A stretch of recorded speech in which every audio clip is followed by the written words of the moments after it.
5, 4, 3, 2, and walk, walk, walk. That's usually what they say. The second that they said walk, I mean, it was like he just locked right in.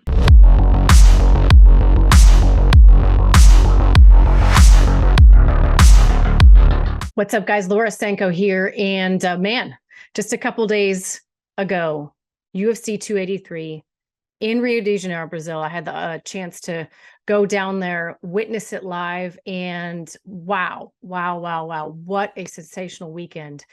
First off, let me just start with the setting, because it had been a long time since the UFC had been in Brazil with a crowd. Because if you'll remember, the last Brazil card was in March of 2020, right as the pandemic was starting to unfold and happen. And it was sort of a last minute thing where we couldn't have fans, but the fight did go ahead. Long story endless. That's how we say it in my house. Long story endless. It was amazing to see the crowd's reaction. Really not even the crowd, the people's reaction to the UFC being back in town.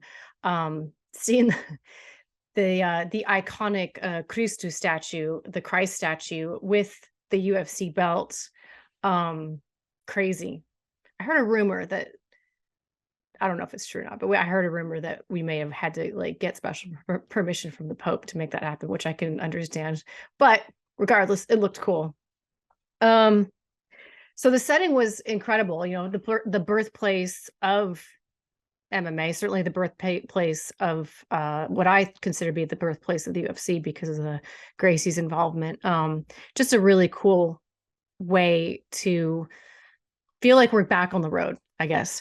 And the fights. Let's get to the real story, right? The fights were absolutely sensational. The main event, Glover Teixeira and Jamal Hill. Obviously, Jamal Hill put on the performance of a lifetime in that fight. I guess to kind of dissect this, I want to start with like my observations of Jamal earlier in the week. So I know Jamal fairly well just from being on Contender Series, and my whole family's from Grand Rapids. So we kind of like have that in common and, you know, have a little bit of that connection there. So whenever I would see him, like we'd chit chat a little bit. And the night before, it was Thursday night, I'm also close with Anthony Smith and ended up going down and into the workout room to see how everybody was doing. Anthony was like, yeah, swing on by. Watching Jamal and his team that night, the night before the weigh-ins, was really, really cool to see. I think it's really incredible to see someone rise to the level that he has risen to from a gym that, you know, by other people's opinions would have no business being there. Grand Rapids, Michigan is not a hotbed of MMA, but Jamal has been with these guys since he was 19 years old. And the fact that he has gotten to where he is amazing. The other observation, so I saw him the night before weigh-ins, shaking out, getting a sweat going. He looked really loose. He looked really comfortable in the moment. Now, fast forward to fight night. I don't know if you guys know this, but I do what's called quick hits for UFC. It's primarily on Facebook, and we do like live behind the scenes stuff. So whenever the main event, especially, we also did the co-main event for this one because it was the title fight.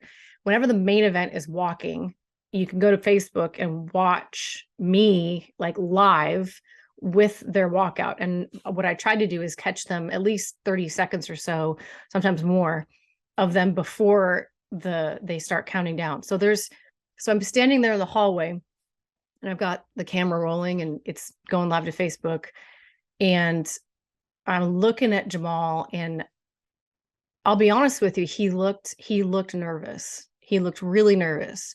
I don't want to say he looked terrified. He didn't look terrified, but he looked like he knew, you know, the gravity of the moment. And of course he did. And you can hear Anthony Smith in the background tell him like, this is just another fight, man. You got this, you know, a guy who's been in that position before, and Anthony, perfect person to be encouraging him in that moment. But the second that they actually counted down the, you know, they do the 5, 4, 3, 2, and walk, walk, walk. That's usually what they say. The second that they said walk, I mean, it was like, he just locked right in. Then, of course, the fight begins to unfold. And I think on the weigh-in show, we talked about this, right? Like the prevailing wisdom, and honestly, it was my analysis as well, was it's not that Jamal Hill couldn't win the fight, but it would more likely be that he was going to get a knockout early. And if the fight went long, it would definitely be in a Glover Teixeira's fight at that point. Not at all the case. My biggest takeaway from his performance, from Jamal Hill's performance, is that he checked every box and then some, every single box and then some. The biggest question was, can he defend Glover Teixeira's takedowns?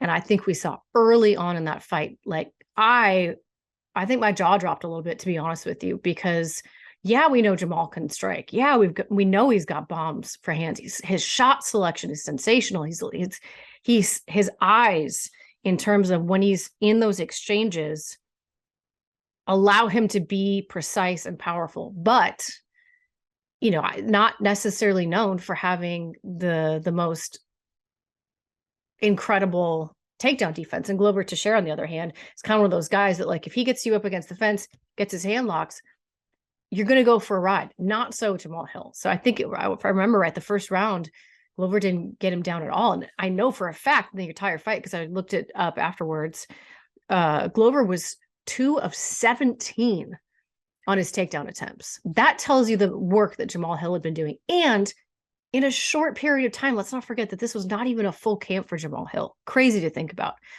So the takedown defense was there.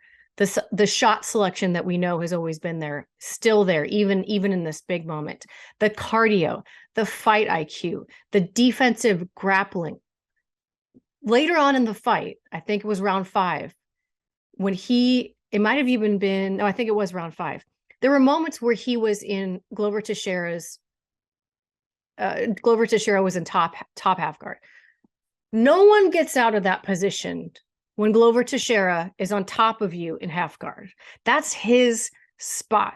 That's where he likes to be. That's where a lot of guys who are really good offensive grapplers like to be. It's not really necessarily about getting to full mount anymore, although that's a great place to be too.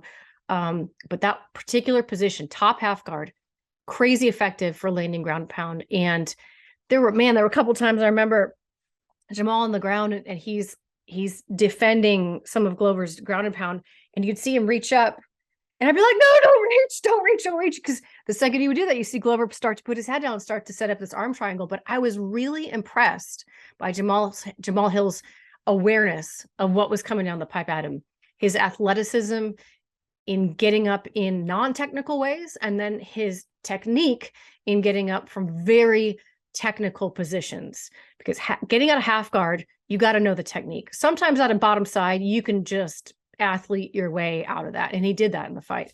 But then he had the moments where you really could see that this guy knows what he's about on the ground.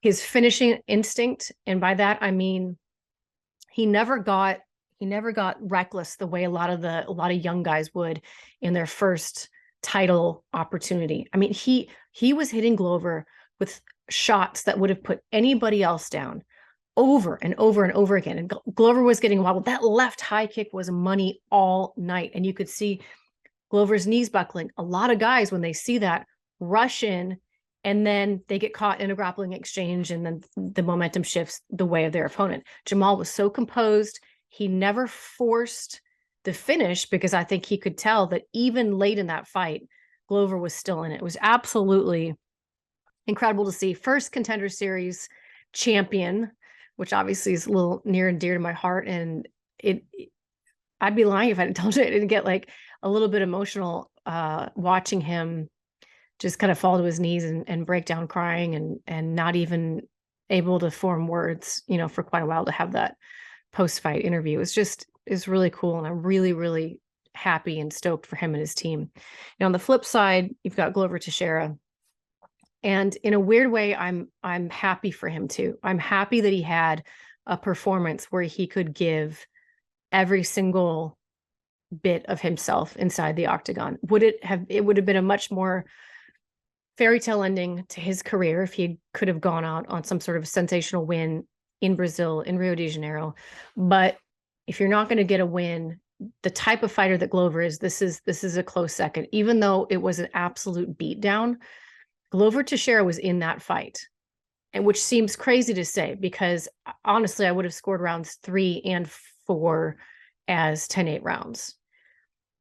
But I don't know, there's a psychological component that you can't really put down on paper.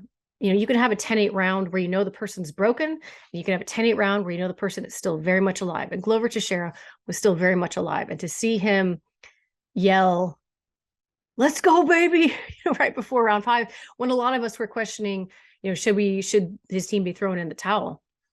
This is one of the rare instances where I'm glad that they did it, because I think that they probably know going in. He probably had a discussion with them that this was going to be his last fight, win, lose, or draw. We didn't know that. But it would have been a shame for him to have missed out on that last round, just to be able to go out on his shield like the warrior that he is. And just such a class act too. I mean, you're not going to meet a classier guy. The way that he talked to the crowd, after the win and said, "Listen, I know you guys were throwing stuff at Brandon Moreno when he walked out of here, but I'm going to walk out of here with Jamal Hill, and you could, be nice to him. I don't want anybody throwing stuff at him." It's just, in every way that you can be, an incredible martial artist, and was a legend of the sport, even though, when you look at his resume on paper, not necessarily, didn't hold the title for very long and didn't have a super shiny record in the UFC, but there's a sense in which, like, he is one of the legends. He's one of the pillar posts of this division, and certainly of the class of Brazilian fighters of his generation. And I think he's deserves to be called a legend in that respect. So it was cool to see Royce Gracie, meet him as he was leaving the arena, legend on legend. And yeah, it was just a really cool moment. And I'm glad that Glover had, if he couldn't get a victory, I'm glad that he had a big moment like that, one that he deserved. But back to Jamal. So this leaves us in a very interesting position, right? Like, holy crap, Jamal Hill might be more well-rounded than we give him credit for, which kind of like expands your mind in terms of thinking, like, how would he match up against a Yuri Prochazka? Don't forget about the not so subtle I see you moment with Alex Pereira, which I realize he's a 185er, but the guy would do fine at 205. I can see a situation where Alex, eventually moves up and wants to I guess, exact revenge on Glover's loss there. But so that was an interesting little exchange there between those two. But I love the Yuri fight. And then, Yuri's in for it too. Clearly the message he sent was loud and clear: "I'm coming." So I think we've got a lot to look forward to in this division. And that fight did not disappoint one bit. And then the co-main event, oh my gosh, Deiveson Figueiredo, Brandon Moreno 4, finally got resolution to the question, who is the better between these two? And turns out it is Brandon Moreno. Now, I know a lot of people didn't like how the fight ended, but I went back, I rewatched, and we all did. We all watched it on the broadcast over and over and over again. The shot that hurt his eye and that made him feel like he got an eye poke was a clean shot. And when Brandon extended his hand, it was to the other side of the face and did not go inside his eye. When Figgy grabbed the one eye and people were like, "Oh, no, he put it out." It was the other eye that his hand put out. He put out his hand toward, and a finger did not go in. So completely legal shot. And it's just good to have closure on that entire chapter. I can't imagine how nice it feels for Brandon Moreno and Deiveson Figueiredo to have closure on that chapter. I think Deiveson Figueiredo belongs at 135. The cut for him to 125, he and his team do a pretty good job of PRing around it and doing their best to hide it. But if you're there on site and you catch glimpses of him going back and forth to the scales to check his weight or whatever, it's a rough cut. It's a really, really rough cut. So I expect him to do quite well at bantamweight. Yeah, just really nice to have that chapter closed. Sucks that Brandon Moreno got pelted with drinks and whatever as he was leaving the arena, but I don't think it mattered to him one bit. I think he's just happy to have that question finally answered. And already Alexandre Pantoja kind of raising his hand having a little moment with Brandon Moreno in the back there. So we've got some interesting stories to unfold at flyweight. And finally, this division will kind of open up from the bottleneck that it's been in. And I'm excited to see what is next there for the champion, undisputed champion, Brandon Moreno.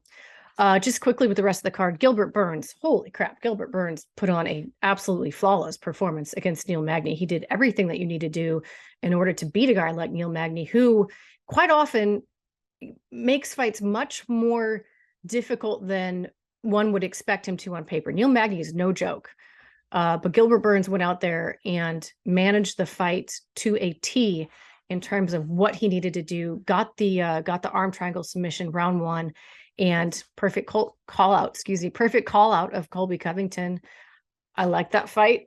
I wouldn't mind the Covington Hamzat fight either. I'll be happy either way, but I'm excited for Colby's return regardless of who he faces. But I do think it should be one of those two. Jessica Andrade, holy crap. She, with all due respect, she beat the brakes off of Lauren Murphy from pillar to post. And women's MMA is such an interesting dichotomy because it's like in these divisions, you have the elite few and then sort of the rest of the division that's really good. And the really goods you could pretty much match any of them with each other. There's not like a really defined, she's definitely number 4, she's definitely number 5, and so on and so forth. But then you've got the Jessica Andrades of the world.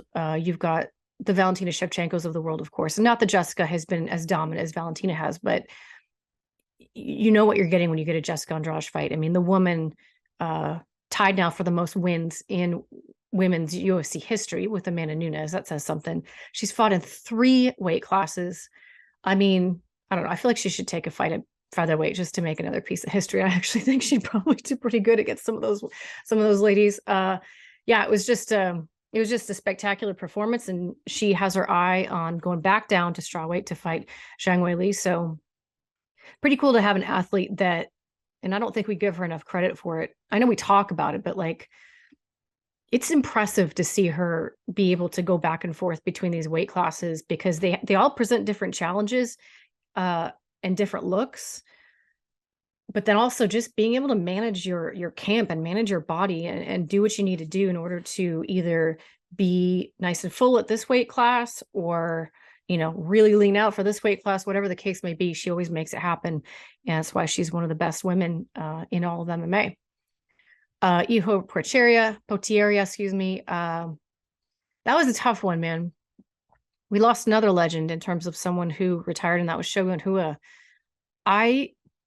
For me, Shogun Rua is someone who's pretty special because he's pretty much the reason why I'm here in a really roundabout way. Like, he was the first person I started watching when I was watching Pride in like 2005. And that's kind of when all of a sudden I just became obsessed with this crazy, crazy sport. And I would stay up late and I would rent the DVDs, and Shogun's performances really stuck out to me and made me fall in love with the idea of the sport, which then roughly a year later I started training, and you know, the rest is history from there. So he will always be a legend.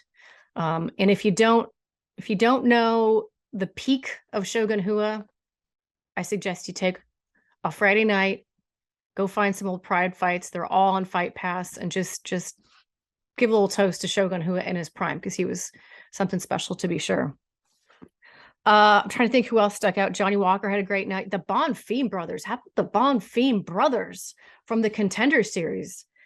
Man, and these guys don't mind the pressure of fighting on the same card on the same night. Both on Contender Series and now in their UFC debuts, both delivered. It was Gabriel Bonfim who got the guillotine of Munir Lazez, nasty guillotine, and then Esmail Bonfim who got the knee knockout of Terrence McKinney, which was nasty, absolutely nasty. Both these guys certainly announced themselves to their respective divisions, 155 and 170. So a lot to look forward to from these guys. It was just a great weekend. I mean, I didn't leave the arena until I think it was like 4:30 in the morning. Got back to the hotel, finished packing my stuff, and I literally had 15 minutes to just sort of lay there, try not to fall asleep, and then I had to get on a bus and go to the airport. And so it was like a solid 30 some hours where I didn't sleep. But we're back on track now that I've been home a day or two. So it was an amazing trip. It was great to get some sunshine. The people of Brazil are always incredible. The food in Brazil is incredible. It's just really cool to be a part of that show coming back after we hadn't been there in so long. So it was a really good experience. Perth right around the corner. I'm actually not going to Perth, but I will be providing some analysis. You'll see where. It's pretty exciting stuff. I'm not going to ruin it, but I will be around. I'll definitely be around your TV come the Perth card. So thank you so much, guys. Would love to hear your biggest takeaway from UFC 283, whether it be, a comment that you have on Jamal Hill's performance, his ceiling, where you see his ceiling being in the light heavyweight division, really anything else that stood out for me. I'd love to get your thoughts. I do read the comments. I'll try to respond to as many as I can. Appreciate you guys always. Hit the like button, hit the subscribe button. Helps me out a lot. And we'll see you next time.